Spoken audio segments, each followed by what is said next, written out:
Anime জগতের সবথেকে বড় লড়াই। যদি নারুটো আর গোকু একে অপরের মুখোমুখি হয় তবে শেষ পর্যন্ত কে জিতবে চলুন দেখে নেই। প্রথমেই নারুটো, তার আছে কুরামার শক্তি এবং সিক্স পাথের মোড। সে তার শ্যাডো ক্লন আর বুদ্ধিমত্তা দিয়ে যে কোনো পরিস্থিতি সামলিয়ে নিতে পারে।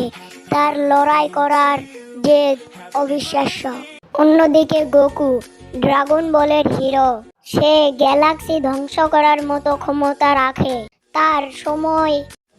তার সুপার সময়ের রূপে টিকে থাকা প্রায় অসম্ভব।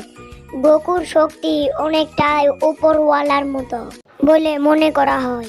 লড়াই যদি টেকনিকে হয় তবে নারুটো তাকে টক্কর দিবে, কিন্তু গোকুর জোর আর গতি কথা বললে জিতবে গোকু।